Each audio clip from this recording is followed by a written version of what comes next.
question session of the Grant Administrators E-Forum, brought to you by the English West Africa Administration of the Rosicrucian Order AMOC. Tonight's session will be different from the previous session, being that we will be having a panel discussion. And when I say our discussants or panelists are firebrands, I really mean they are firebrands. So tonight's topic is titled The Mastery of Life. But then, before we go into that, permit me to remind us of the rules of engagement, especially to our panelists. All my microphones will be muted by default to minimize background noise, and to all our attendees as well, kindly limit distractions and avoid as much as possible multitasking to enable us to focus easily and retain knowledge. Then to ask a question and also comment, kindly utilize the Q&A section on your screen. As you already know, as you can see, we are live on our YouTube channel, and the link is being shared as well in the chat area.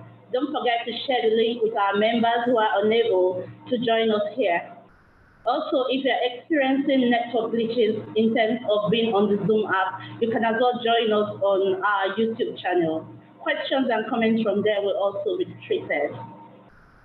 So with these, I can say, yes, we are ready. So let's meet our panelists. We have the Secretary and Treasurer of the National Board of AMOC Nigeria, and also the Grand Councillor for Ghana, Frater Johnson Ikube.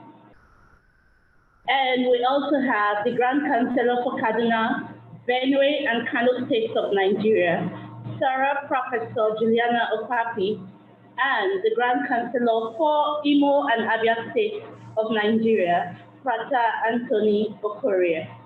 You are all welcome. And now to our host, our most worthy Grand Administrator and Director of Supreme Board of AMOC, Frater Dr. Kenneth U. Idiodi. You're welcome, and over to you, sir.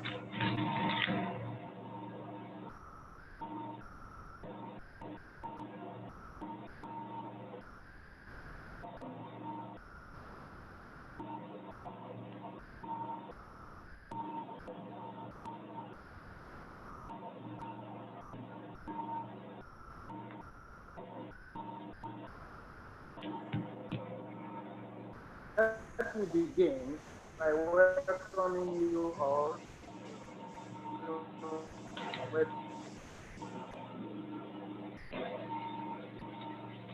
we and for so much when we come together in thought and purpose like this.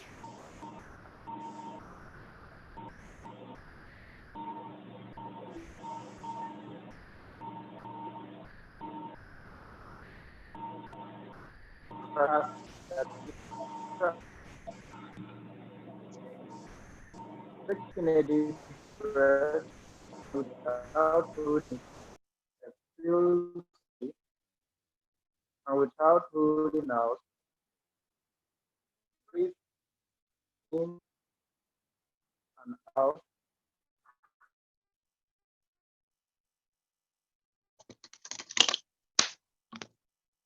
Remain. We could go on and on. However, today we are not here to review the mastery of life. We are rather going to discuss the mastery of life as a concept. And we'll be looking into its application in our daily life. So I want to urge everyone to listen attentively as an introduction to what will be said by the panelists over the course of this webinar. Sarah Juliana Opapi, Frater Anthony Okorie, and Frater Johnson Ikube are seasoned Grand Councillors of our order. And I can assure you that many things will be said by them that could be of great assistance to you in directing the affairs of your life. Things which, if taken to heart and judiciously applied, you, by that token, certainly gain greater self-mastery and eventually the mastery of life. Please be relaxed, participate with us, and absorb what we are about to say, especially since we anticipate questions and interaction throughout the session. Thank you. Thank you very much, most worthy Grand Administrator, for the opening invocation and the opening remarks. So, to our panelists and attendees, I think we are ready. And we will be addressing our very first question. We as Rosicrucians, we are very used to our pamphlet or the booklet known as the Mastery of Life, especially when you just join the order. That's one of the first things you receive. And to prospects, to people who are trying to join the order when they need to hear or know anything about the order, the Mastery of Life is what we give to them.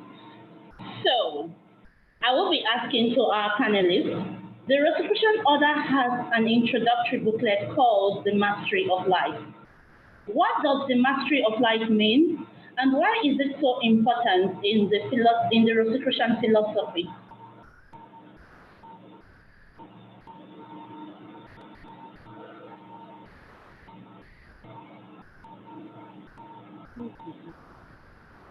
Dr. Johnson Tube, please, can you just start with this? Kindly unmute your mic.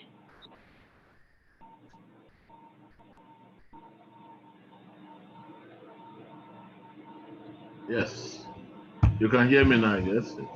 Yes, we can. Okay, most worthy Grand Administrator, dignitaries of our order, fratres and sorors, I join the Grand Administrator in welcoming all of us to this program. It promises to be a fairly practical talk on the mastery of life. Somebody once asked me, the mastery of life, we say, is so important to the average Rosicrucian student or to average human being. How come it is put in an introductory booklet at the beginning of the work of the order? And I told the person that generally it is always good to begin with the end in mind.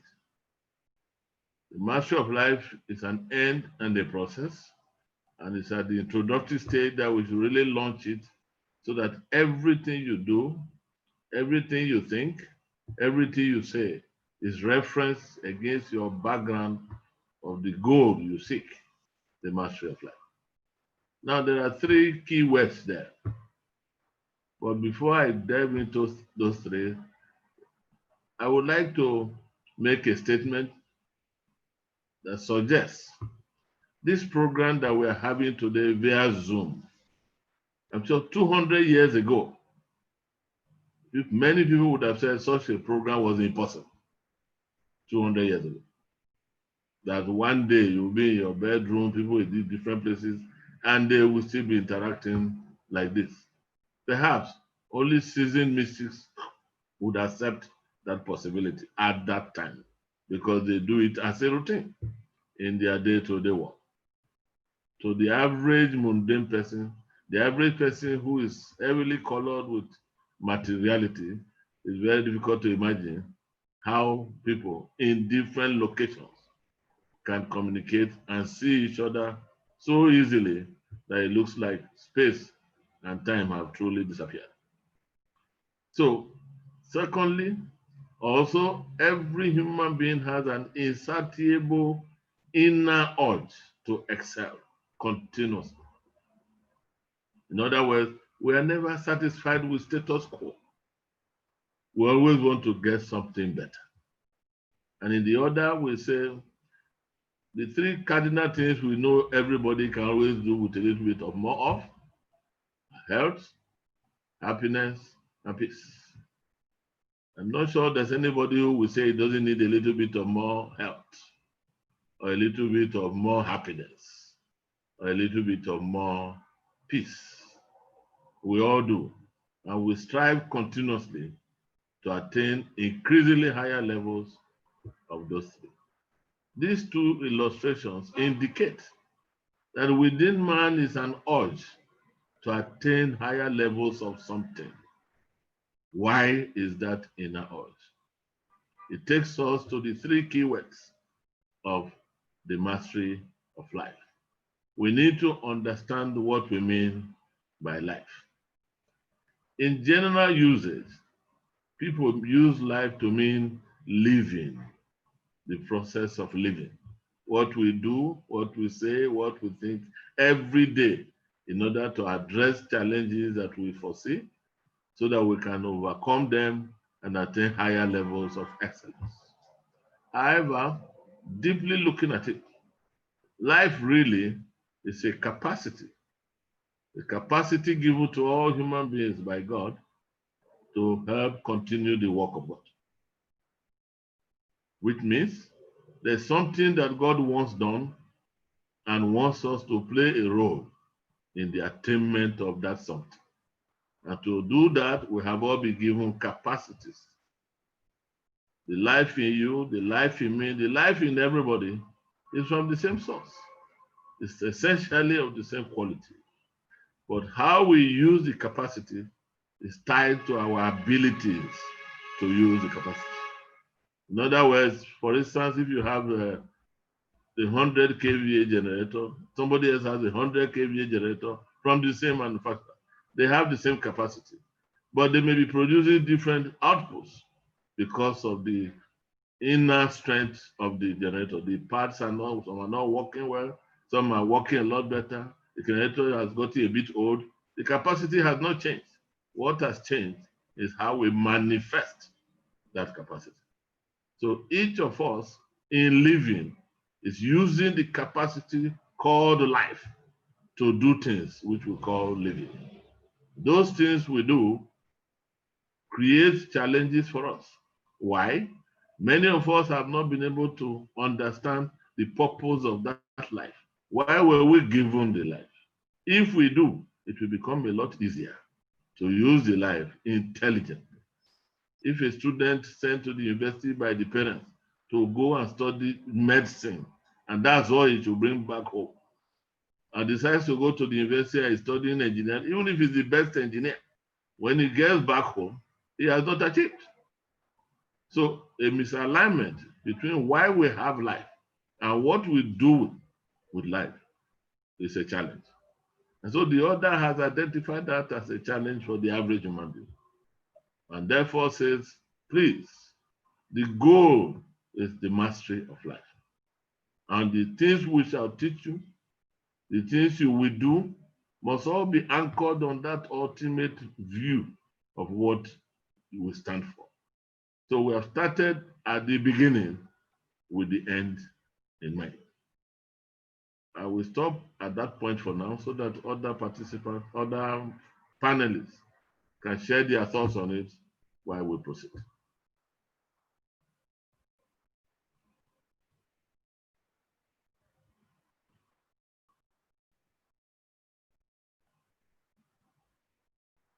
Go ahead.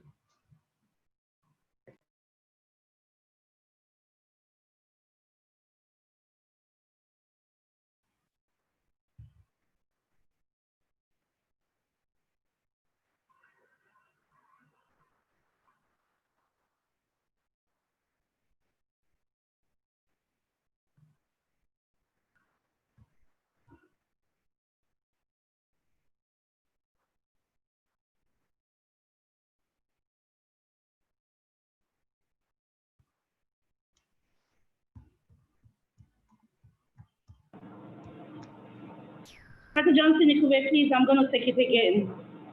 I said I would need a bit of clarification before I take the next panelist. You said something about a child, you gave an example about a child who is meant to study medicine, and at the end of the day, the child decides to study and graduate with an engineering degree. So to me, I feel that child actually did that, or that child studied engineering based on he or she wants to study engineering, but the parents want the child to study medicine. So in terms of mastery, who is not satisfied right now? The parent or the child? If mastery of medicine is the desired goal, who is dissatisfied? The parents actually, but if that is the desired goal of the parents, that's what I'm saying. So who is our parent now as human beings? We It's should okay. do things that align with the purpose of our existence. That's what I'm saying. Okay. I just gave it as an example. Example. There is Thank a you very reason much. why the Creator created us. That reason, we should find it. If we don't find it, we can't live intelligently.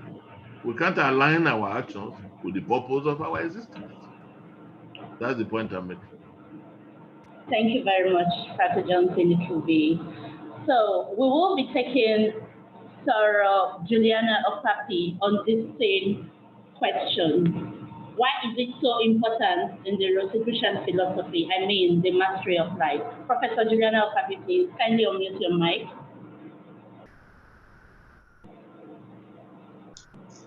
Thank you, beloved moderator.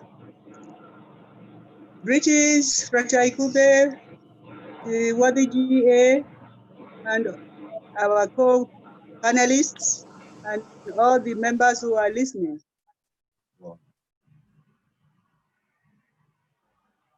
As rightly stated by Frater Ikube,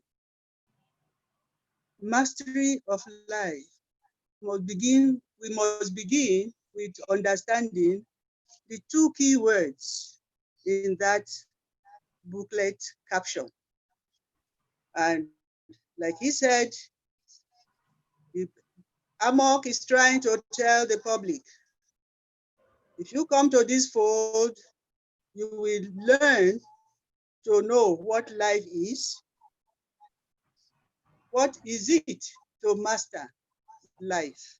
And therefore, be able to live or chart the course of life according to the divine will. So I want to say, begin with life. Biologically, definition of life is difficult. So it is usually defined by its characteristics. The living organism, which man is made up of cells, millions of them, all vibrating in harmony to give expression.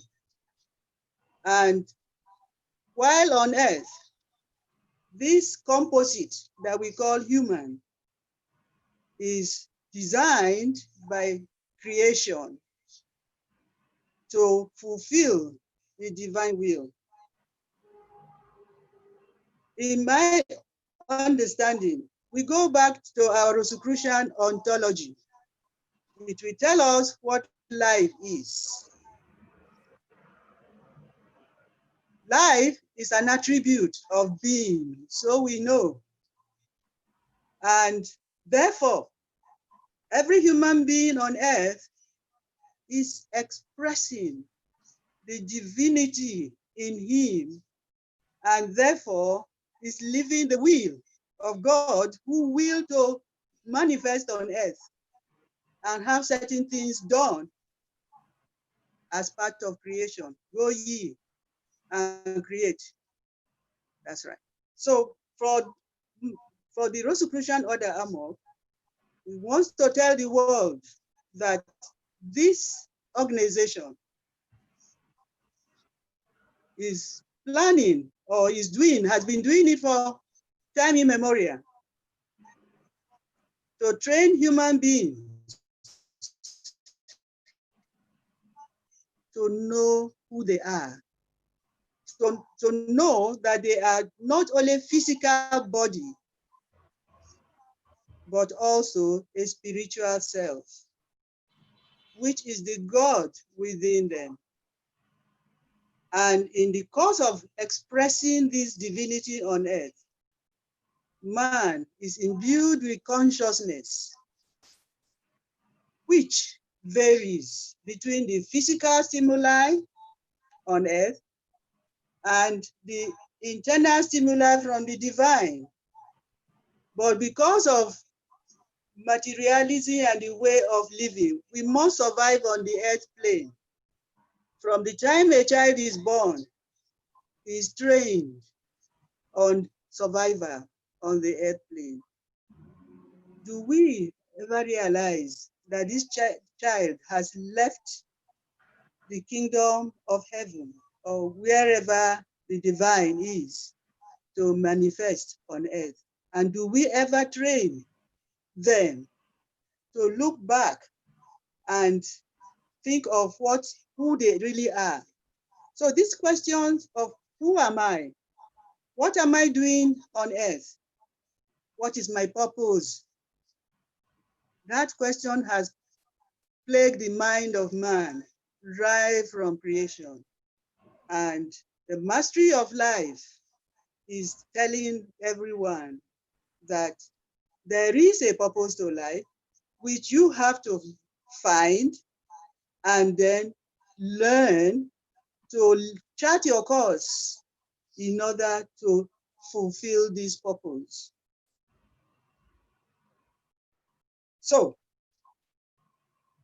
knowing that what life is now, that man is dual, physical and spiritual, and is living on the plane, on the physical plane, with all the stimuli impacting on him as a biological being, physical, from the geographical environment, from fellow human beings, whom we must live on this earth together. So everyone is expected to look inwards and chart his course by being able to surmount those challenges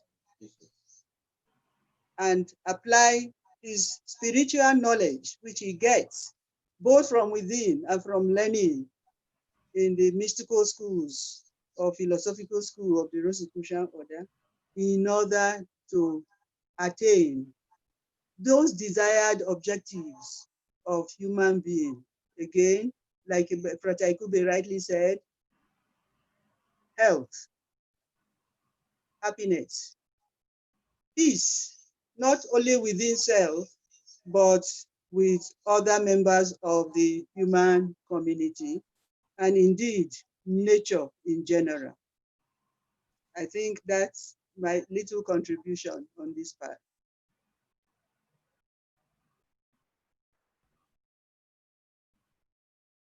Hello, moderator. Thank you very much, Professor Juliana Okapi.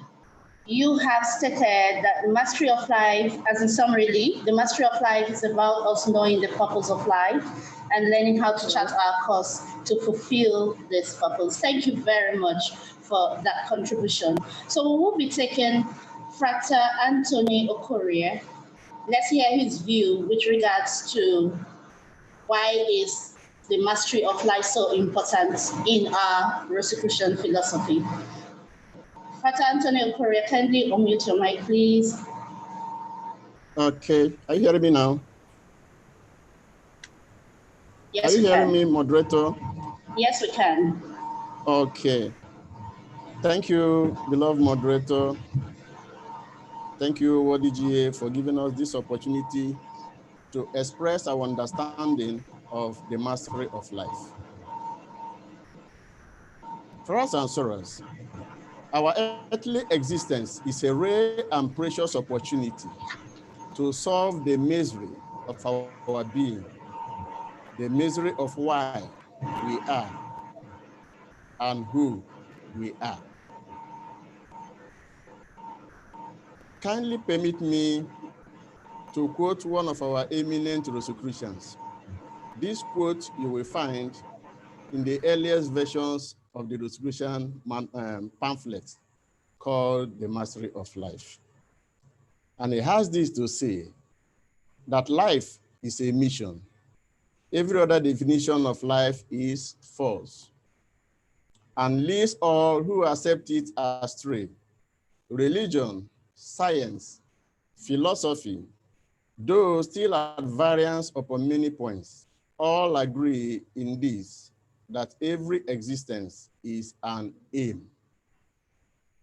If every existence is an aim, and if life is a mission, it simply means that we need some specialized tools to accomplish this mission and to fulfill our aims and objectives.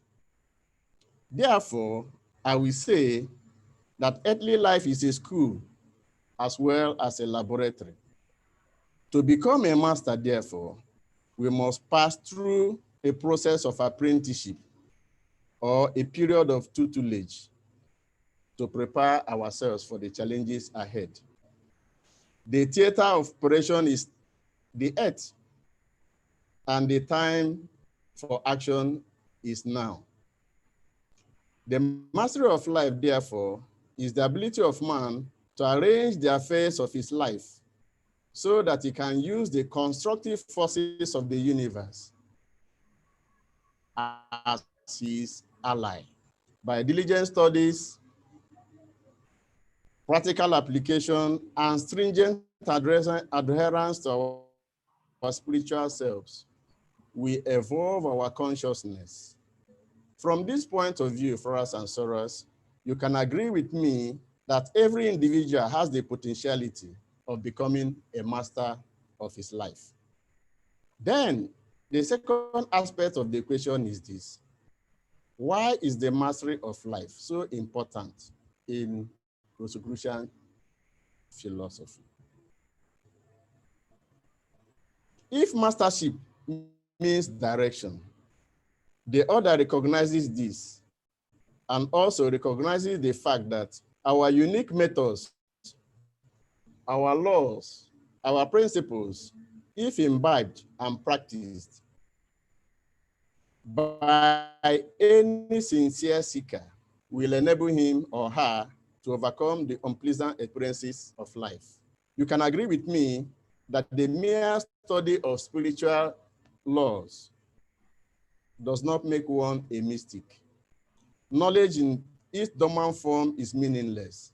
Its power can only manifest when it is applied. Inasmuch as we have the principles, inasmuch as we have the environment, inasmuch as we have the knowledge, it is still incumbent on us to practice those principles, and that will make us the real master. The Rosicrucian studies, therefore, is programmed to achieve self-reliance, because it is only those that are self-reliant that can point the way for others to follow. Thank you very much, Body Moderate. Thank you very much, Frater Anthony Okorie, for your contribution to that question and answering the part of why it is important to us by laying emphasis on that part. So with this, we will be moving to another question with regards to the mastery of life, which is, what are the challenges that people face when trying to gain mastery over their lives, and how are these overcome? Okay. All right. Thank you. I will still take us back to the first question, because we have flogged the issue of life, but we have not flogged the issue of mastery. Because there are three words there: life, mastery. The THE behind mastery is a force requiring action, the mastery of life. Our first imperator of this cycle, Spencer and Lewis, they say that man is either a master of his destiny or a victim of fate. We live, and we must live purposeful lives. If you don't know why you are here, you are not living intelligently, and you are not living purposeful life. If God gave you life, what is the purpose of that life? And what do you need to do to fulfill that purpose? Mastery is the excellence of a function. According to another inventor, Ralph M. Lewis, we have masters in different disciplines, but the master we're talking about here, the mastery here is about life, living, which is using the capacity called life to do things in our day-to-day experiencing. We walk, we feed, we fight, all kinds of things we do. Why do we do these things? Some of those things may actually be taking us away from the purpose of our existence. Today, there are people who are so purely material that they don't know that there's another part of life. And there might be a few who are so spiritual that they don't know that it's yet another part of life. Both must blend. But one is a dependent variable. The material is a dependent variable. It is a projection of the spiritual. Therefore, we must get our members to understand. Yes, we do things, but let us not forget that unless those things are aligned with our spirituality, there's a disconnect. So the order is positioned to help us to reconnect. Since it appears a lot of disconnection is taking place. And hence, we say, let us deal with this mastery of life. The need to be to achieve excellence in the function of living. Excellence being a progression towards the perfection that we all seek. The perfection being and the capacity to reflect divinity in its purest form with which we're entrusted. And we're always given benedictions all the time. May you ever be aware of the sacred light with which you are trusted. So they close us with that benediction all the time. In another circle, for those who are Martinists, may we ever dwell in the divine eternal wisdom. We must do that all the time. Or in general mystical language, may we continue to live in the consciousness of the presence of God. The moment we lose awareness of that presence of God in our lives, we misdive, we misdirect, we begin to do things haphazardly. Perhaps we have heard the most worthy Grand Administrator say over and over and over again that if you do things anyhow, things will happen to you anyhow. Masters don't do things anyhow. Masters do things by process to a goal. You can create a mission, but that mission must reflect the capacity for which you are using to achieve the mission. There are many missions in the world. Many have led to disasters. And the people pursue them. Even as early as COVID-19, all objections have come on 5G. All objections have come on chips. All objections have come on vaccines. Why? Because people are reading other missions into those assignments. Wrongly or rightly, because I'm not sure everybody is clear about which one is the correct one now. But somewhere along the line, it will be clear. Everything has two sides. Our job is to harmonize them. To master, you must do something. Nobody can attain mastery by avoidance. You cannot know how to drive by avoiding driving. You cannot know how to cook by avoiding cooking.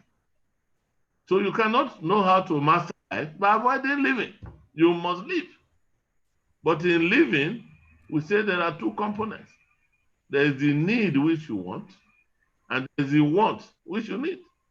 Now, a need is that which if you don't have, your ability to continue to survive is threatened. you need food.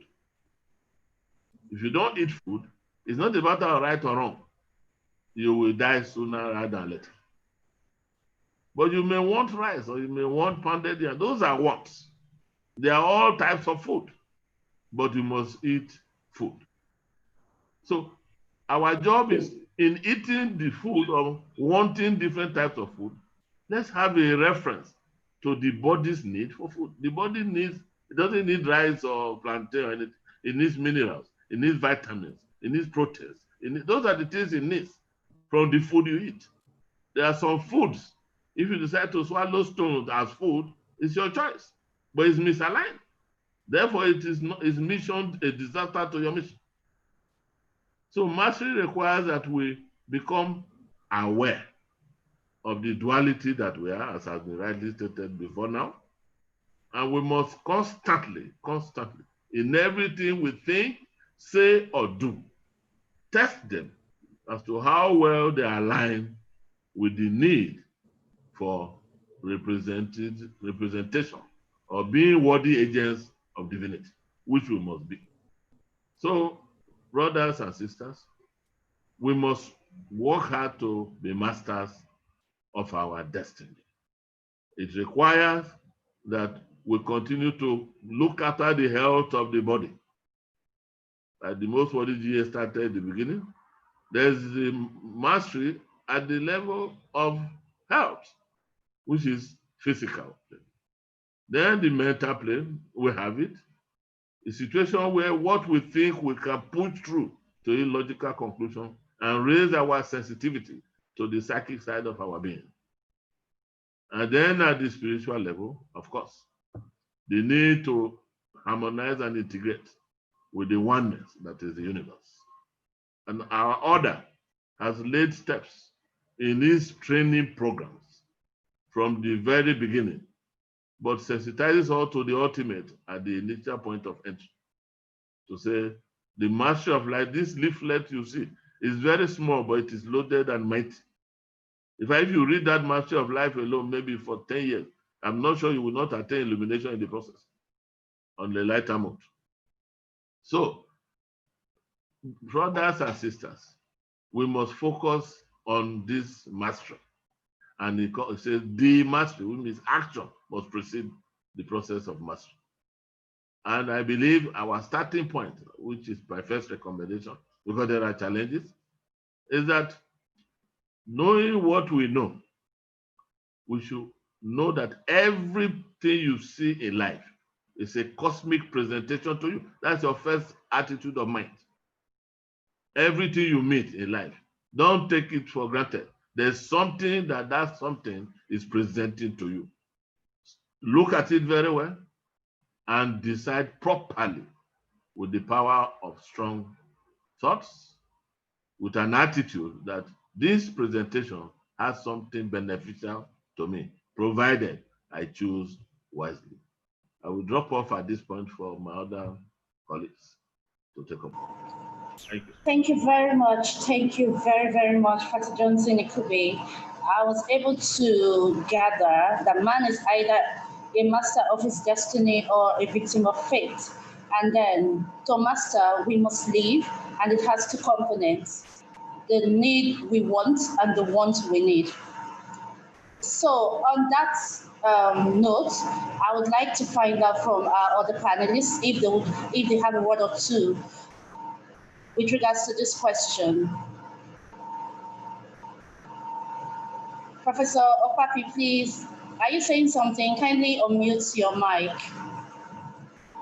Thank you, beloved moderator. The question of mastery of life. Everyday dictionary tells us that mastery is developing or having that capacity to control or surmount the day-to-day living occurrences in one's experiences. And mastery of life is important to the Rosicrucian because the purpose of most of the teaching that is done in the Rosicrucian order is to guide man to have the right desires and the right choices, and then live, bearing in mind that he does not need only to surmount the physical challenges of the day-to-day living. We must say that in every thing created by God, there is a positive, there is a negative, and these two must be balanced. So no one goes through life just growing higher and higher without having valleys and mountains that to climb.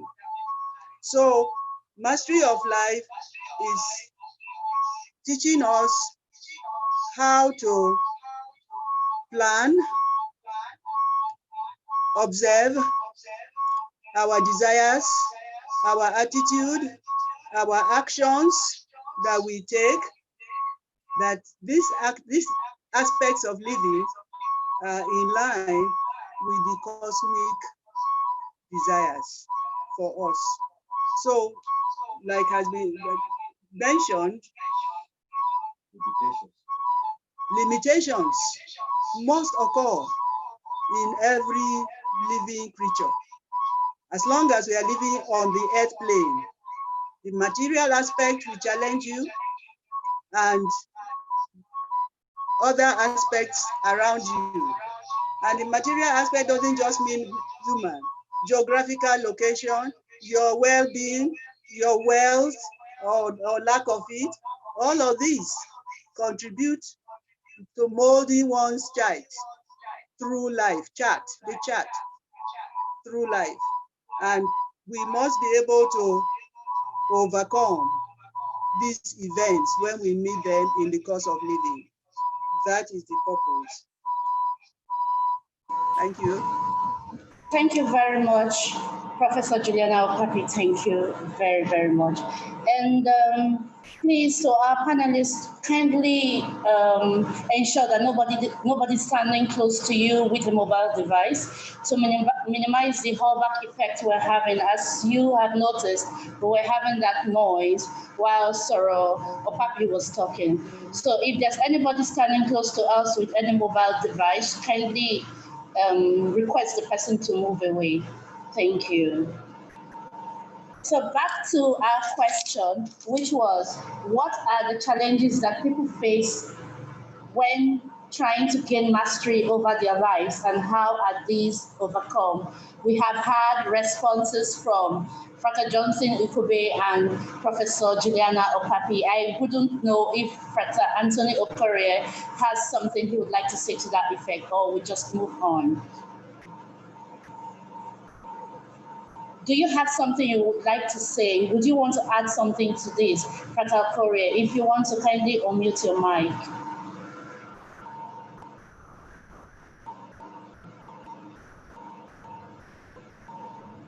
Thank you, beloved moderator. As was amply said by G.C. Ikube, humans are not puppets of fate. The roles we each play in life can be intelligently and personally directed by ourselves. Having said that, the greatest challenge to mastership is fear. Fear of the unknown. Fear of breaking new grounds. And the fear of fear itself. We must learn as mystics to conquer our fears. And there are 1,001 principles in our organization to assist us. The next one is procrastination, because it is even becoming difficult for most of our members to study. Procrastination, and it is not by accident that in our earlier monographs, you have this caption quotation from Unto Thee I Grant. Whatsoever thou resolvest to do it quickly. Defer not till the evening what the morning can accomplish. So, the next is indolence or inertia, as corroborated by G.C. Ikube. You learn from life by living. You don't run away from responsibilities. In fact, if you run away from responsibilities, you become irresponsible. Mastery of life is all about taking risk and living life consciously and fully. The fourth I may mention is rigidity. Try to be flexible in whatever we do. It will give you an opportunity to learn new ideas, new vistas, and new ways of doing things. The mind of man is like an umbrella, as said by our GC, and it functions best when it is open. Let us keep our umbrellas open so that it can optimally function. Having an open mind will expose the characters that will inhibit our progress on earth. And we have an opportunity to change them and correct them. By so doing, we gain mastery over the circumstances of life. Then finally, we are distracted by too many things. Even now, there are too many distractions. Before it was the television, now it is technology or so many other distractions. So let us learn to discipline ourselves. When we imbibe self-discipline, we live constructively and we become doers instead of becoming problem collectors. Thank you very much. Thank you very much, Fata Okorie. The responses to this question has actually shown that fear is the greatest challenge to gaining mastery. So as mystics, we should subdue our fear and we should avoid procrastination and taking risk and living life consciously. And that would lead me to my next question, which is, what role does the attainment of cosmic illumination play in the mastery of life?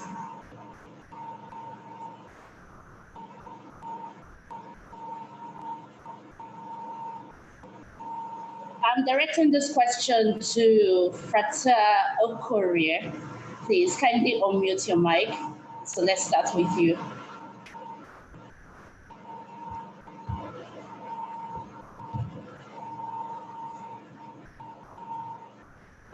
Frata Okorie, please.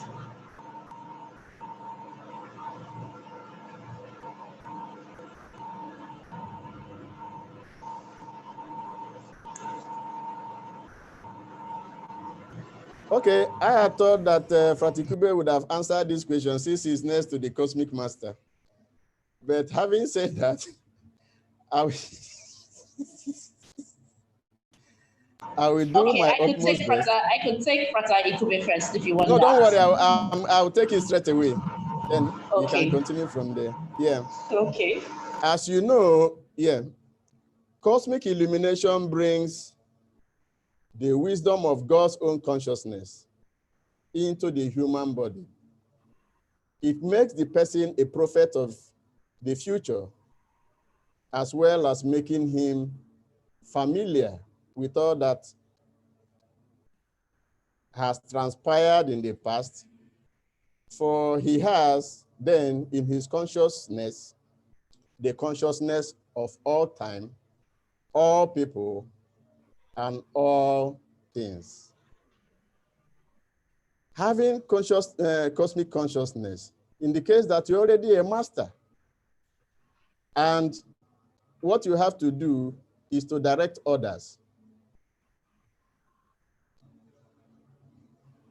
to show them the way you have traveled, and to make sure that their paths become smoother. I think I've contributed my own. Let Fratikube continue from there. Thank you very much, Frata Okure. Frata Ikube, please. What is your contribution to this? Frata Okure, stop dressing me in borrowed robes, though. Anyway. Now, just before we touch that, I think on the things we need to do to attain mastery, there's the average Rosicrucian student must get to terms and accept and own the fact that time and space are illusions. Because some of the fears are time related and space related. You see somebody who, for any reason, okay, in this life so far, is a man who doesn't have a child. If care is not taken, his search for a child might kill him. Because he's going from one clinic to the other, from one search to the other, until at the end of the day, he stumbles on some very dangerous chemicals that may cause more damage to him, and vice versa. Yes, we have challenges, but if you lift the time-bound constraint, then you know that you have the whole of eternity to get what you want. It's quite possible that you've chosen that in this lifetime for the things you want to do in this lifetime. You don't want distractions. Now you are working against it because you have not gone inwards, tuning inward like we took last forum, to find out, do you need these distractions now, or you want to continue focus on what you are doing? You may find a good answer that will remove a big veil of stress from your system, and vice versa. So we have to get to grip, because one of the challenges of mastery is limitations of time and space. We are told that we transcend time and space. How many of us, some people have been so scared of even the simplest things about projection or no projection, they drop and collapse and run into challenges once they start to experience some modifications. They say, no, this is not it all. Fear. Behind fear are certain mindsets that time is it. Another major obstacle is the fact that people, they think that material life is separate from spiritual life. Error. One is a projection of the other. So we cannot create a divide between material life and spiritual life. But we have 99% of human beings focusing on material life to the detriment of spiritual life. And just 1% battling with the spiritual life. And for those who are Christians, they forget that they were told that the harvest is bountiful, but the laborers are few. So, why should you separate material life from spiritual life? Somebody has 5 billion, 10 billion, stolen. He's still stealing. Some people have died in the last 6 months, multi-billionaires. Ask them, how much did they take with them when they died? Nothing. The truth is, we are mistaking our possession for who we are. Houses, cars, they are possessions. They are good to have. Not that they are must have. We enjoy them. Well, let's not enjoy them to the detriment of why we are here. We are spiritual beings acquiring material experiences. So we need to cross some of those limitations. Limitations of time, limitations of space, limitations. We are having Zoom now. I'm sure if we have to debate, should we continue Zoom or gather together? We may still have arguments, strong ones on both sides. Some things cannot be done via Zoom. I want a bottle of Fanta. Can I drink it via Zoom? The answer is no. I need to get the physical bottle of Fanta and drink. But for now, even though I say no, At some point in the future, who knows? Human understanding, when we begin to master the processes of life, we may get to a point where we can drink Fanta from anywhere. Who knows? Like they say, Zeke said, impossibility is only to be found in the dictionary of those who do not dare. People dead, they went to the moon. Dead, they are going to Mars. Dead, we're on Zoom. Dead, so many things have changed, especially in the last 20 years. In 10 years' time, I can tell you, we don't know what will be happening. So, illumination helps us to overcome the darkness of ignorance. Because the illumination is very clear understanding of something. At its highest level is the understanding of the cosmic, which is cosmic illumination. You have a keener, deeper appreciation of the oneness that pervades all. So when you want to eat a plate of rice, for instance, on your table, you will ask yourself, your spirituality to compel you to ask, is there anybody else somewhere who may need this rice more than I do right now? If you answer yes, you are very ready and willing to part with that plate of rice to the person who needs it better than you do. Because you have integrated your spirituality and your materiality. You have rendered selfless service to that person who needs the food more than you do. And I can assure you, when you do that, shortly after that, you may see somebody else who will part with his own food for you to eat. It's part of the balance. It's part of the harmony. If you have that consciousness of oneness, that who you call an enemy or my brother or sister is truly, truly part and parcel of you, then wisdom is the product of that cosmic illumination. And that wisdom is a fine blend of all material and spiritual interactions, which makes it possible for you to make very middle of the road harmonious judgments all the time. You will not do false judgment, which is a destroyer of light. You will not be jealous of anybody. These are destroyers of light. You will have the strength of character to stand by what you believe in, even if you are threatened with transition. You won't chicken out. You won't run away, because you will know that transition is neither here nor there. Somebody was telling me about how can they insert chips into our body? We will not accept.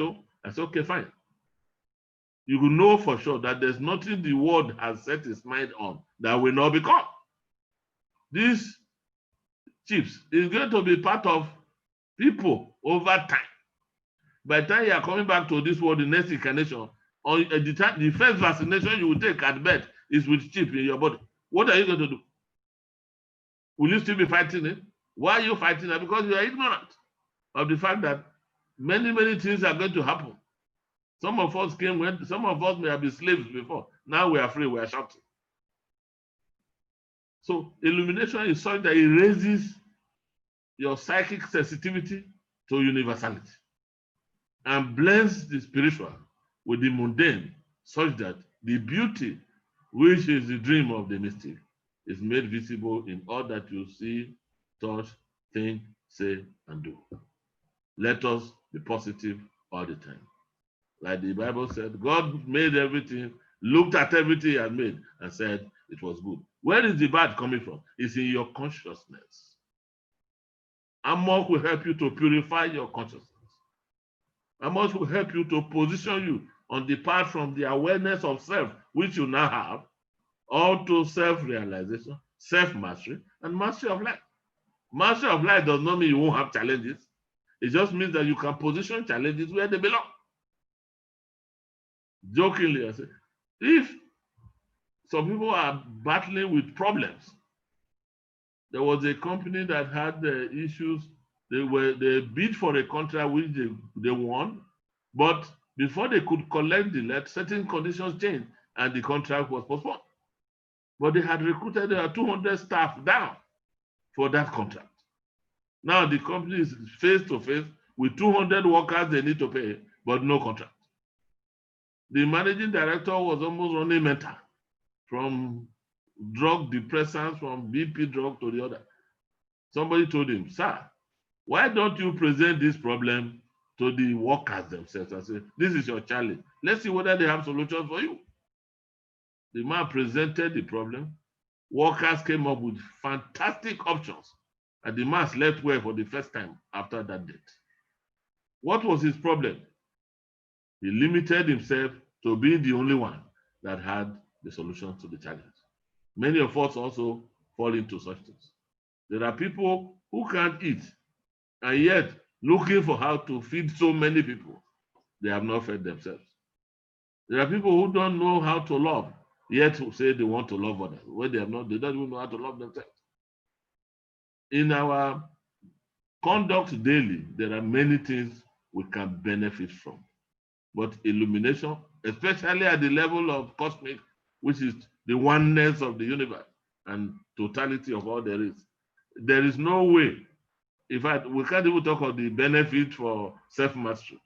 It's almost an automated push for self-mastery. There's nothing that you cannot position within the comprehensive nature of the wisdom that you have. Because with cosmic illumination, you not only have a comprehensive understanding of the cosmic, you have a visionary awareness of the cosmos, because you will know the direction in which collective humanity is moving. So that when there is a development in one part of the world, while others are crying and fighting it, you already see where it is meant to go to, and you may begin to support it. Thank you. Thank you very much, Patakube, for that elaborate explanation. So, Professor Opapi, do you want to add a word or two?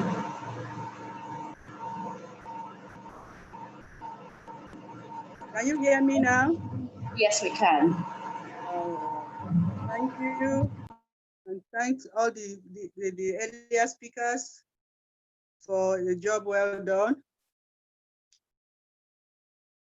The question is, what role does attainment of cosmic illumination play in the mastery of life? Is that the question? Hello? Yes, that's the question. Well, the little book, Mastery of Life, tells me, because I had to look at the most recent copy of it online. The mastery of life, when it is done properly, eventually leads to cosmic illumination. And cosmic illumination means that the consciousness, your own consciousness, at certain times we merge with the universal consciousness, in which case you now recognize the oneness of existence, that actually all human beings and the consciousness in every other person and you is from this one source. And a perfect understanding of the brotherhood of man under the fatherhood of God will be very clear. So certainly, mastery of life, cosmic illumination are necessary to guide man to that altruistic life where materialism may not be or take the greater percentage of one's consciousness. One must balance that your actions, your attitude of fear, of anger, of hate should be modified to a level that whatever negative attitude you put out to another person, you are actually putting it out to yourself. And therefore, there will be no need for such negative attitude. Being positive all the time in every situation you find yourself, whether at the rooftop, the God that is there when you are happy is the same God that is there at the valley and is there with you not only in the church or in the mosque, you are together, because his consciousness is your consciousness, and you are able to direct your objective consciousness into in line with cosmic consciousness, then of course it will help your mastery of life. And you can take decisions that are clear and positive in your mind and be strengthened to act in the right way for the sake, not only of yourself now, because you have now known that you are just a part, a cell in the body of all humanity. I think that's the only concrete thing I want to put there. Thank you. Thank you very much, Professor Juliana Okapi. So for the question, what role does the attainment of cosmic illumination play in the mastery of life? We have been able to gather Frater Antonio Correa stated, cosmic illumination brings the wisdom of God's own consciousness into the human body. And Frater Johnson Ikube told us, accept and own that time. Accept and own that time and space are illusions. And as you know, time is a single continuum. Then we are spiritual beings acquiring material experiences, and illumination helps us to overcome the darkness of ignorance. And then Professor Opapi told us mastery of life, when it is done properly, eventually leads to cosmic illumination. So I'll be asking this question now. Can our panelists give us examples of persons who have attained this mastery of life?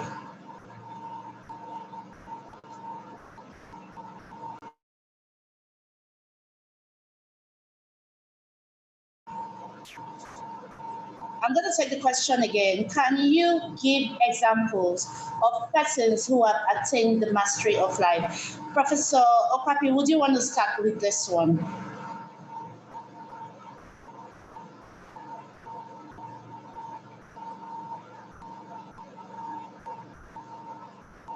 Kindly unmute your mic.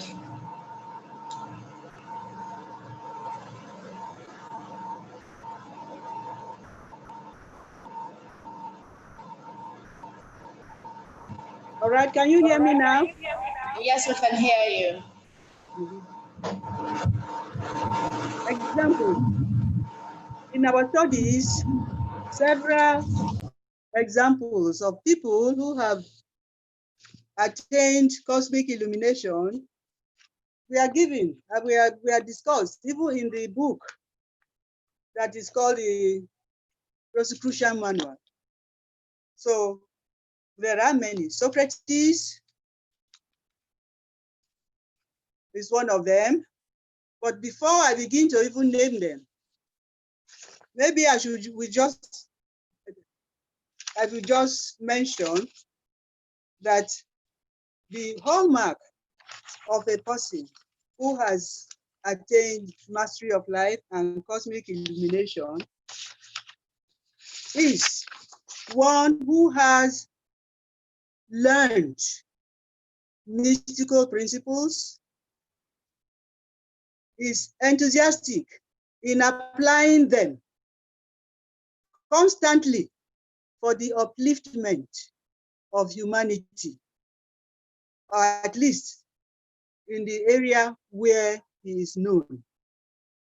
So based on these descriptions, we know that there have been many examples of people who have attained this level of consciousness and have used them to lift humanity, if we may use the Nigerian terms of speaking this day, to the next level. So Socrates is one of them, a classical Greek philosopher who is credited with laying the foundation of modern philosophy of the Western world. And Plato, who was a student of Socrates, also left his footprint on the sand of time.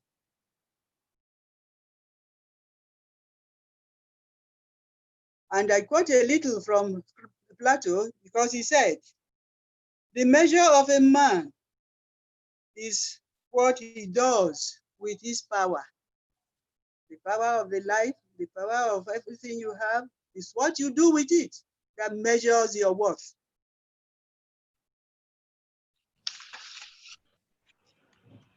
Hello? Hello? I can hear Can you. I? All right. William Shakespeare, the author that we knew when we were growing up, with almost so many books and so many poems that we are transformed into plays or dramas, was a man whose work, again, shows that he's a man who had attained cosmic illumination. And I quote from one of his saying, "What a piece of work is a man, noble in reason, how infinite in faculty, in form, and moving, how express and admirable in action, how like an angel in apprehension, how like a god." When you attain that level, you have the interest of the entire human race in your heart. And that is the coming nearer home. Just to name a few, the late Obafemi Awolowo, what he had done, I say he was a Rosicrucian. What he did and the books he wrote tell his story and tell that that man was an illumined man. He dabbled into politics according to his own autobiography, but he knew his aim. He was to move Nigeria and the entire people of the land to the first free education. I went to school on Awolowo's free education in the Western region. So I know that he had the interest of humanity in his heart. And then our lady Marie Corelli. Can you hear me? Hello? Yes, we can hear you. Yes, Marie Corelli, the author of so many mystical novels. And fortunately for humanity today, unfortunately for humanity today, many youths don't read those novels anymore. But many of his books, The Secret Power, Vendetta, or The Story of the One Forgotten, A Romance of Two Worlds, telling about our spiritual and our material self and how we try to balance them in life. That woman was an enlightened woman. And of course, some of us, in my own opinion, think that Nelson Mandela, we once went for a conference on tuberculosis in South Africa, and Mandela was invited, and the speech he made goes from one medical field to another. As long as there's one man who is positive for pulmonary or tuberculosis of the lung, the world will not be free. And we can say the same thing of COVID-19, a more virulent and aggressive infection. As long as one person is spreading it, then the world cannot be free. Nigeria cannot be free of it. So we must obey and carry out the guidelines that are given to prevent. So there are many people who have lived on this earth and have contributed to the upliftment of human. Our beloved H. Spencer Louis, it is his legacy we are following now. Are we not? So there are many. Thank you. Thank you very much for that very detailed description, Professor Okapi. She has told us that the hallmark of a person who has attained mastery of life, the hallmark of a person who has attained mastery of life and cosmic illumination is someone who has learned the principles and applied them to assist humanity. And she has gone ahead to give us examples from Socrates to Plato to Obafemi Awolowo to Marie Corelli to H. Spencer Lewis to William Shakespeare. So, on this note, I want to find out if my other panelists would like to add to the examples, because a whole lot of persons really want to know people who have attained the mastery of life. Frater Johnson Ikube, please.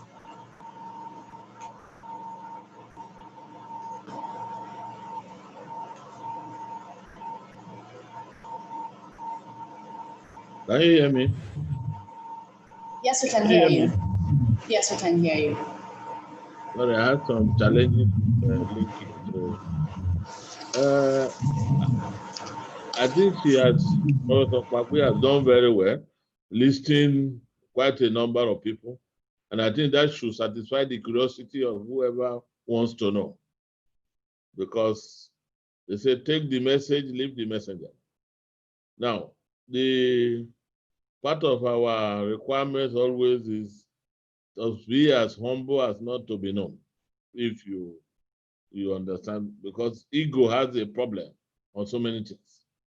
And therefore, but there's this old Arabian proverb that I always like to quote.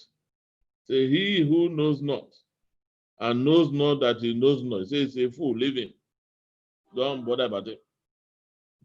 He who knows but knows not that he knows is asleep. You just wake him up. Because he knows, but he doesn't know that he knows. You wake him up. The one who knows not and knows that he knows not is simple. Teach him. But he who knows and knows that he knows not is wise. Follow him. So, fratres and sorors, brothers and sisters, as you meet people, classify them into those four and decide which one you want to follow. That's my contribution. Thank you. Thank you very much. Thank you very much. So he has told us when we meet people, we need to classify them into four groups and know which one works for us. So, Frater Anthony Okorie, I would like to know if you have any contribution to this particular question. Do we have more examples of persons who have attained the mastery of life you would like to discuss with us? Kindly unmute your microphone, sir.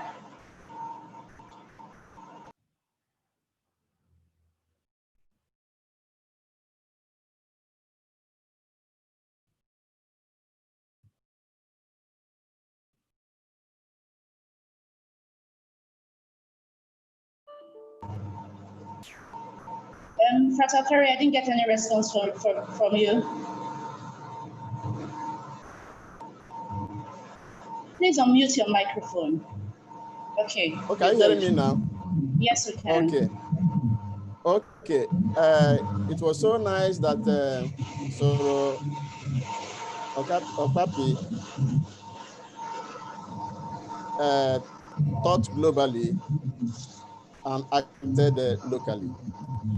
However, each day we come across persons whose lifestyles inspire us. People that are adventurous, confident, optimistic, and humane. People that in the midst of all this turbulence, including this pandemic, can conveniently look at us and smile at us and say, peace, be still.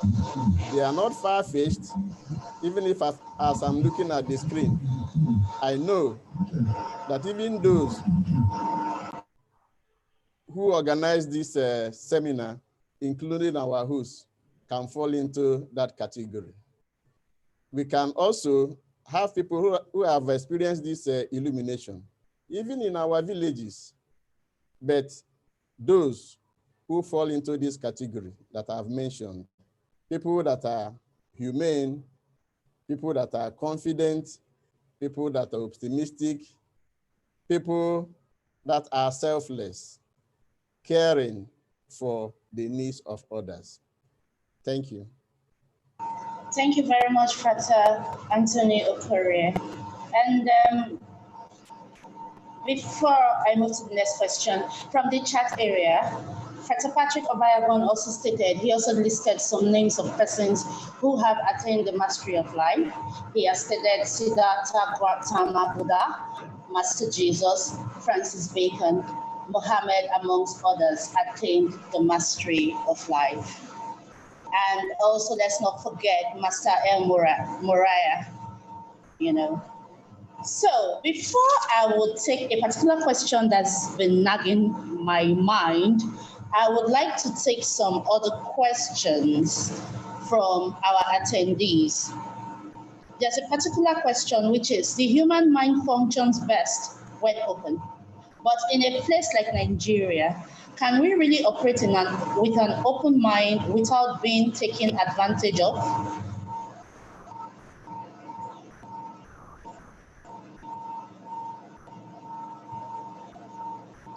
Dear panelists, do I have to take the question again? Okay, I'm going to take it again. You direct the questions. Okay. If you want to answer. Okay, sir, I will be directing this question to you for even responding to me right now. So the question is... That is intimidation. No, I'm not. That's coming to my rescue, actually. Okay. Well, we keep an open mind. Okay. There's no reason why we should not keep an open mind. All we have said so far that there is a bigger hand in the affairs of humanity. We have said so. And one of the destroyers of light is false judgment. Why is your mind closed against somebody? Are you forming a judgment? Is that why? And if you have a judgment, are you sure you are correct? Do you know enough to judge? Judge not that ye be not judged. Condemn not the opinion of others. May they not both be in error? Therefore, an open mind does not mean stupidity. An open mind does not mean carelessness. An open mind is your readiness to know that you don't know everything. And then listen to others, be tolerant of other people's views. You don't say what you don't know does not exist. That's a closed mind. Neither do you say because somebody is not doing things the way you want them done, then the person is wrong. You may be the one that are wrong. So when you say a place like Nigeria, can we keep an open mind? If we had time, we would have said, give an example of why or what is in Nigeria that you are closing your mind on. It may help us to really address the problem, because I don't know what is closing his mind on. Is it on the fact that coronavirus is in Nigeria?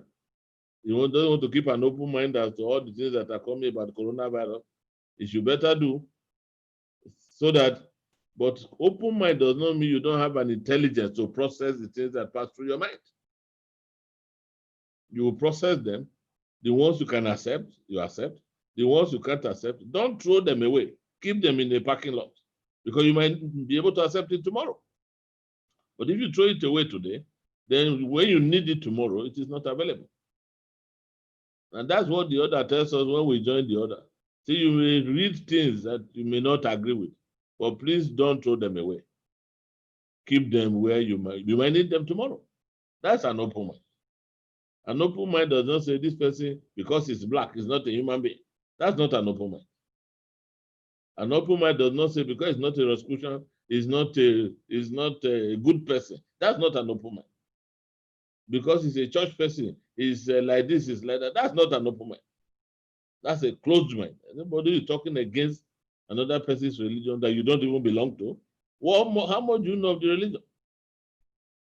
That's not an open mind. So I will advise the person that you should keep an open mind in terms of tolerance, listening, and you don't have to accept, but don't throw away, because what you reject today, you may accept tomorrow.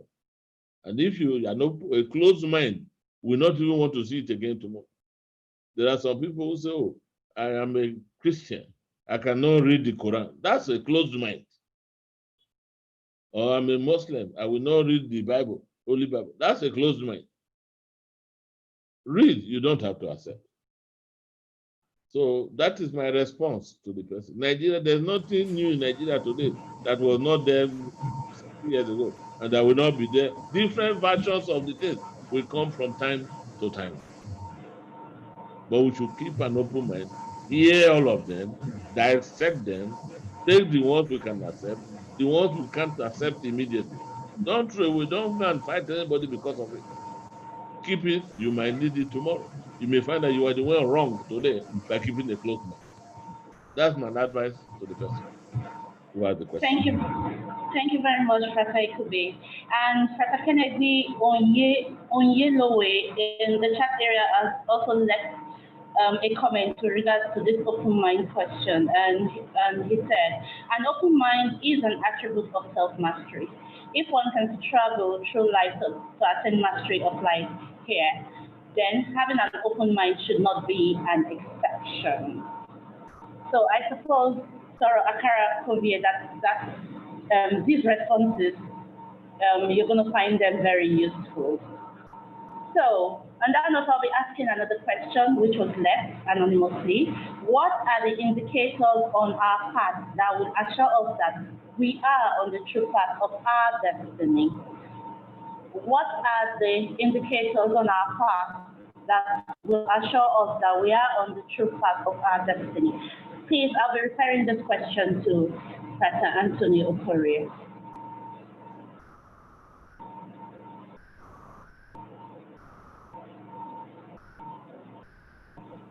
Indications of our progress on the path. Is that the question, moderator? What are the indicators on our path that will assure us that we are on the true path?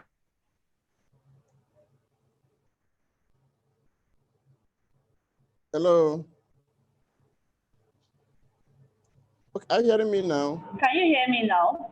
Yes, I can hear you. Can you hear me too? Okay, yes, I can. The question is, what are the indicators on our path that will assure us that we are on the true path of our destiny? Well, let us understand first what destiny is all about. Like I remember the GA always advising us that destiny is not that what must be, must be.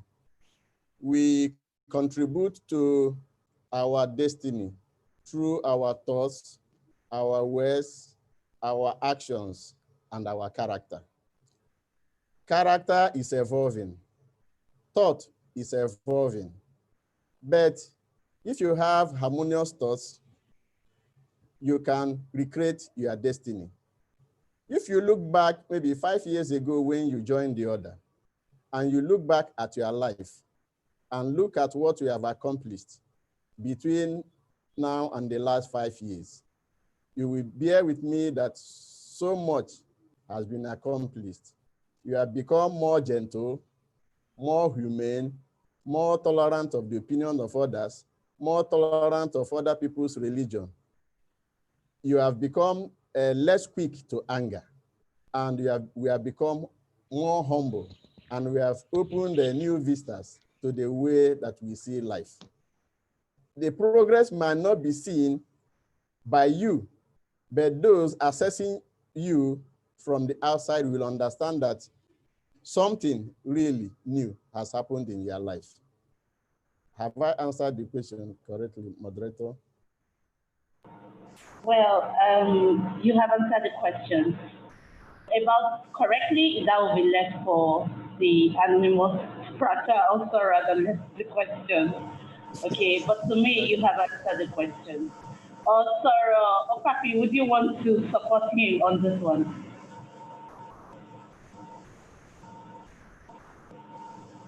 How one gets to know that he's on the right path. Well, like it has been explained, destiny is created by the person who lives it. There's no predestination. We must be clear of that. And when you are doing the right thing, the joy in your heart, the confidence you get, the comments you get from close associates will let you know. You yourself may not even know, but except that you are happy that you have done this good to another person. Then that joy is something that will tell you that you are doing the right thing. Your mind accepts you at that level. You have no conscience to go and be nothing. So one doesn't necessarily have to wait for other people, but you yourself get to know that you are happy with the situation you are in. You have a quarrel, somebody tries you, and you, instead of giving him bash, a bash for a bash, you say, okay, I understand you, but that's your own view. You know, thank you. That's all. And you go. You will be able to control yourself. You will be able to master that attitude or that activity in your life. Thank you. Thank you very much, Professor Papi, for your response. So before I will hand over this session to our worthy host, I have one final question for our facilitators, and it says, what qualities must we nurture in ourselves that would help us in our aspiration to have mastery over our life? What qualities must we nurture in ourselves that will help us in our aspiration to have mastery over our life?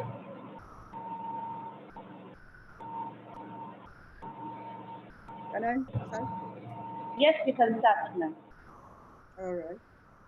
Well, I believe that while we are students of mysticism, of Rosicrucian mysticism, we are taught the right attitude to life, love, positive thinking. If we all recall, those who are Rosicrucians among the audience, they will know the pyramid of virtues. The pyramid of virtues.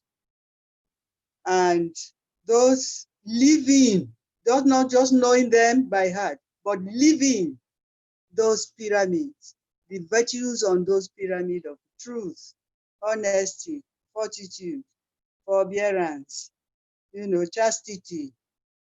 This all culminates in love of one's self and one's neighbor, and this helps to build the mastery of life and positive impact on the environment and your friends. Thank you very much.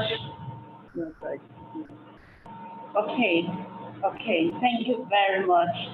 So we should know the pyramid of ideals and we should live it. Thank you very much for your response, ma'am. So, Frata Okorie, please, are you ready to add to this?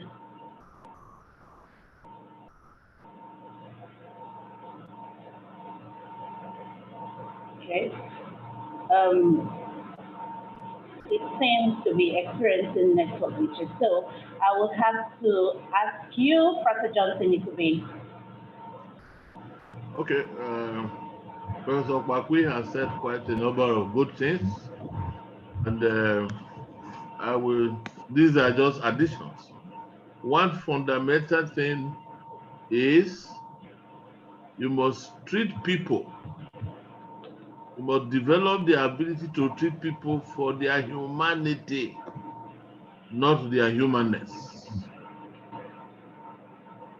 In other words, their status in life, their colors, they don't matter. Relate to them as human beings, because you and them are part and parcel of the oneness of the universe and all that is. Once you do that, and to be able to do that, you have to cultivate some of the virtues which have been listed and which were reminded every year during our convocations when the colons light those candles for us. Humility, bam.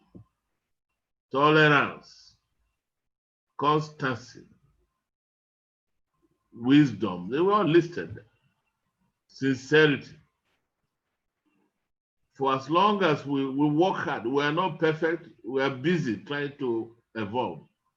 But check yourself. When you want to overshoot, regulate yourself.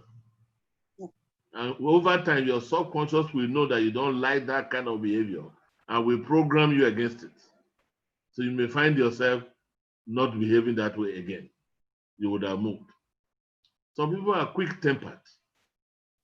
These days, science has said if you are quick tempered, just take a deep breath, count 10, 1 to 10.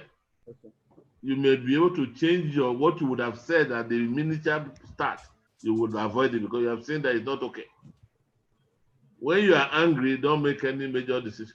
Don't even speak if you can, because you are likely to say something that you will regret along the line. The spoken word is very powerful. You can hardly withdraw it once it has left that mouth.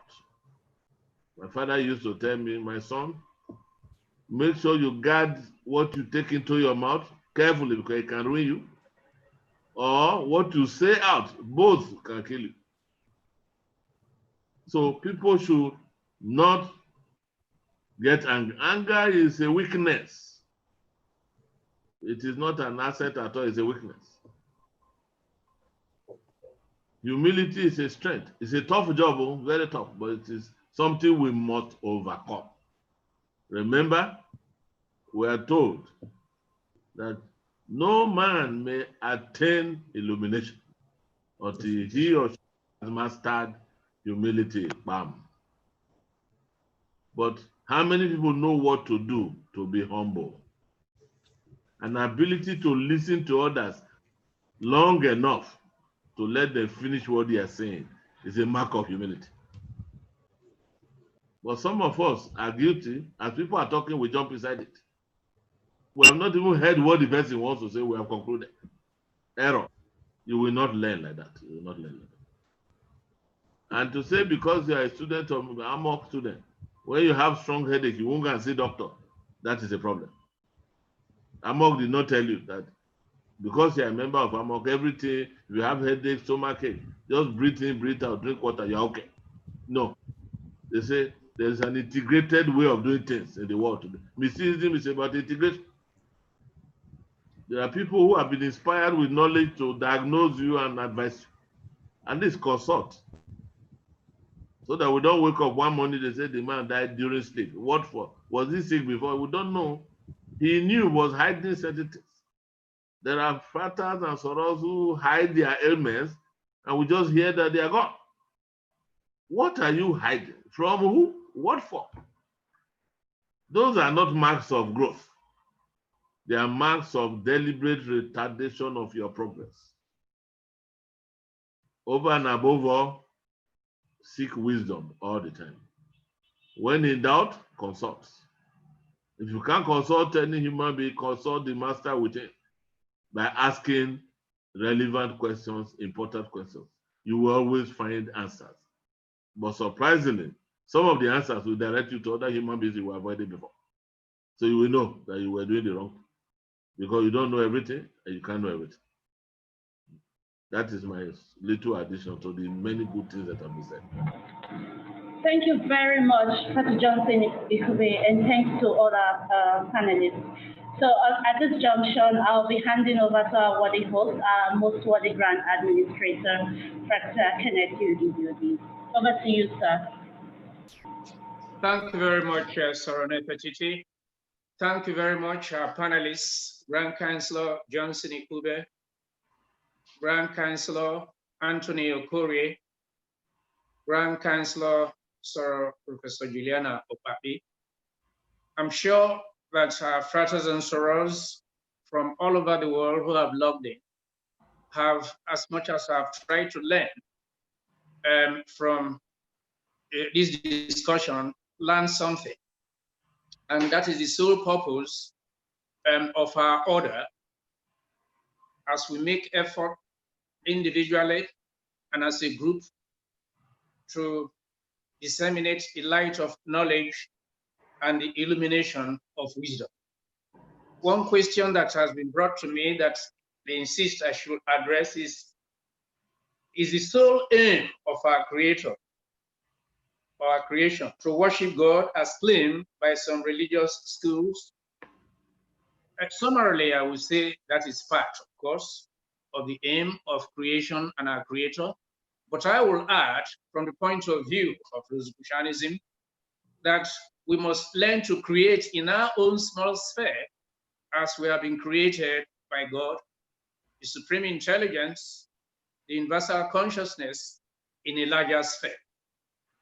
So this whole process of learning to create in our own small sphere as we have been created in a larger sphere entails embarking on the journey of the mastery of life.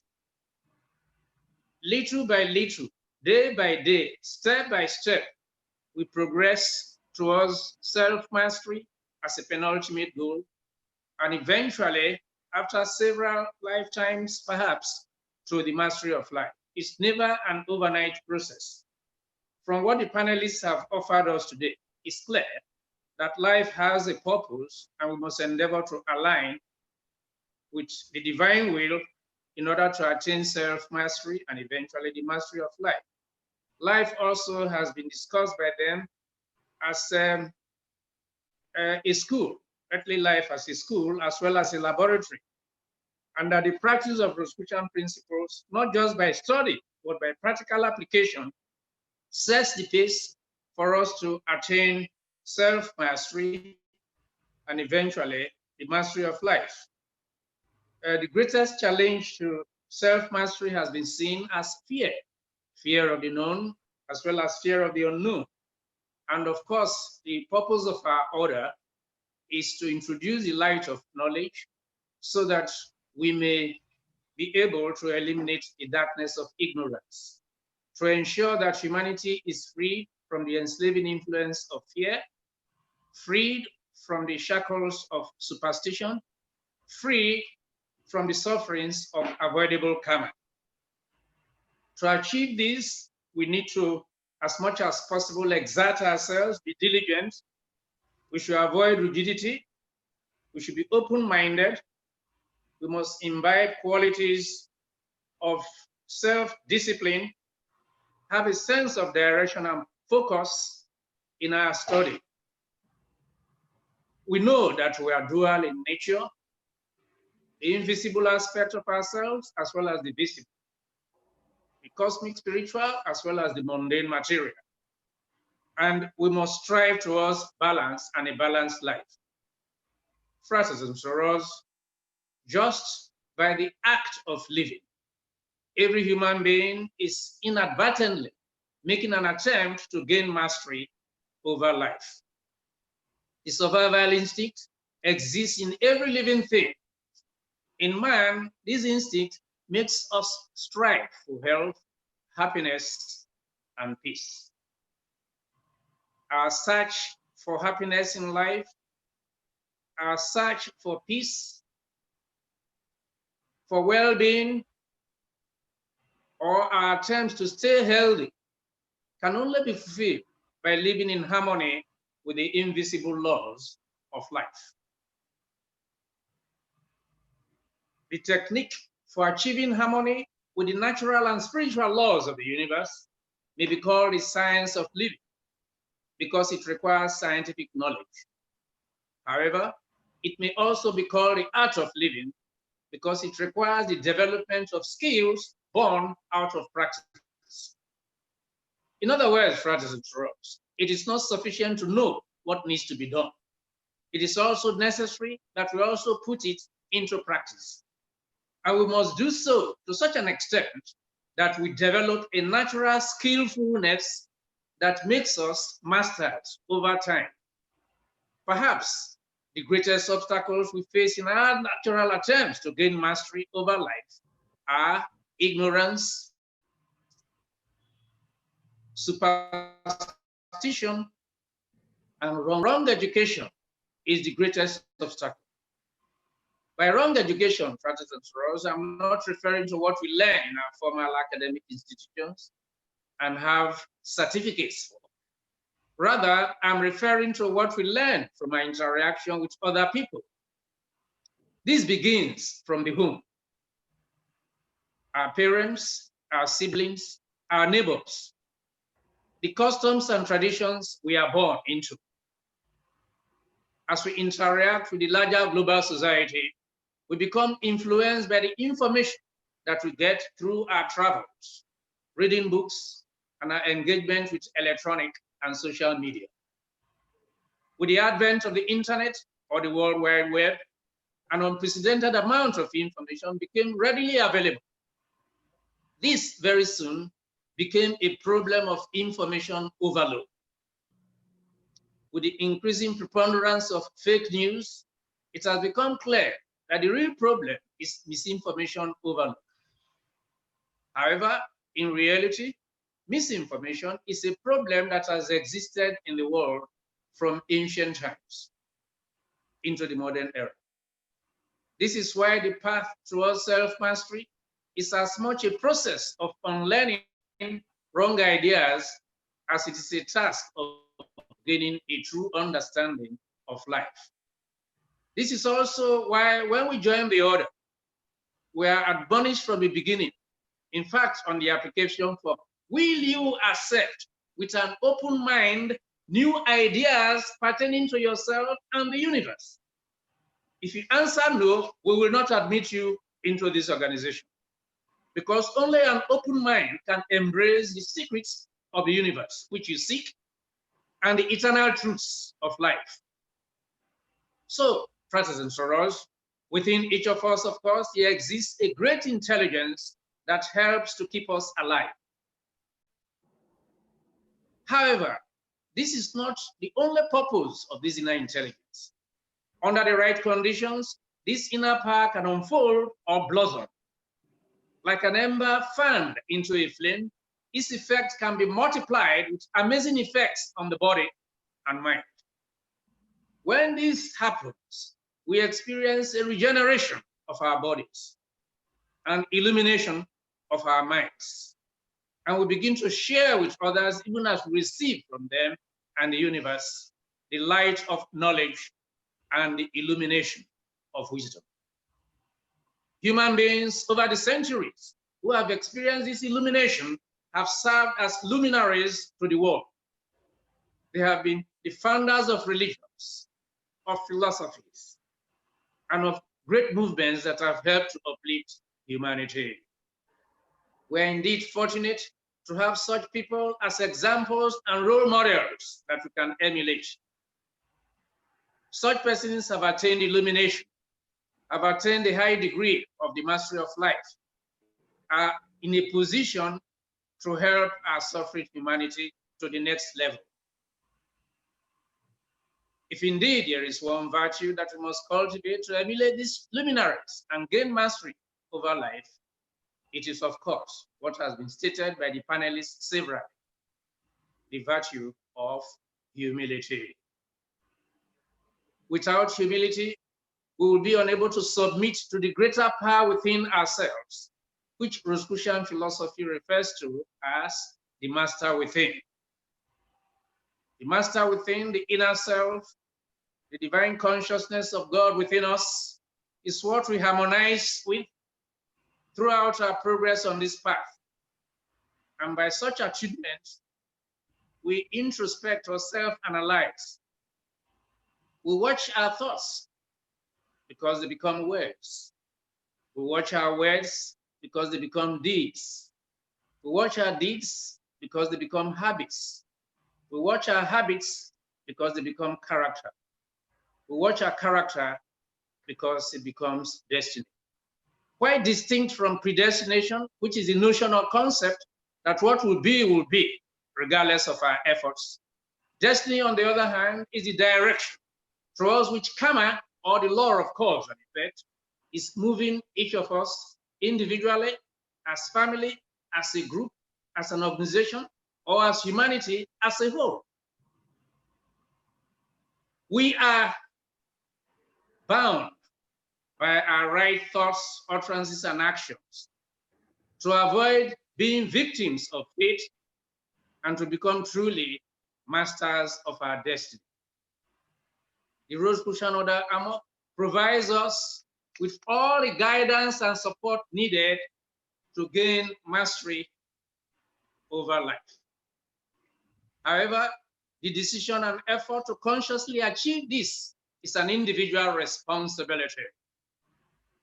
We hope, brothers and sisters, that this webinar has helped in some way towards our collective achievement of this noble goal. It's on that note that I once again thank the moderator, the panelists of Grand Councilors, and all of you who, through time and space, Nigeria, Ghana, Britain, Europe, America, the Asian countries, who have logged on at this time through this web seminar on the mastery of life, our very best wishes. I will close by asking and praying. May the grace of God and the benediction of the masters continue to abide with us. So much it be. Thank you, and have a lovely evening. Thank you very much, our most worthy Grand Administrator. So, before we leave, because we have actually come to the end of tonight's session, we would like to let you know that the Sisters of the Rosy Cross in this month of July in Nigeria usually have their zonal seminars, but due to the pandemic, we will not be having the zonal seminar, the physical zonal seminar. We'll be having a webinar as well, and it's scheduled for July 18th and 19th, 2020, with the theme Self-Mastery for Quality Living. So we can see the relationship between this particular webinar and the one coming up next week. So other topics to be treated are boosting our immunity through diet and lifestyle, and the benefits of deep breathing and overall body exercise, as well as social media marketing. This Zoom meeting ID will be communicated to all in due course. So on this note, I would like to say a very big thank you to all attendees for creating time out of your schedule, despite the fact that today is Sunday and we all know how Monday is. So thank you for your time. Thank you for attending. And to our panelists, our faculty, we are very grateful for your ability to handle our session. And you know, the reward for a very good work remains more work. So we'll definitely come back to you in the nearest future, and we trust that you would not decline. And to our IT team and the regional administration, thank you very much. Thank you once again. So I remain Soror Nefertiti Ohimai, the moderator, signing off. Have a good night.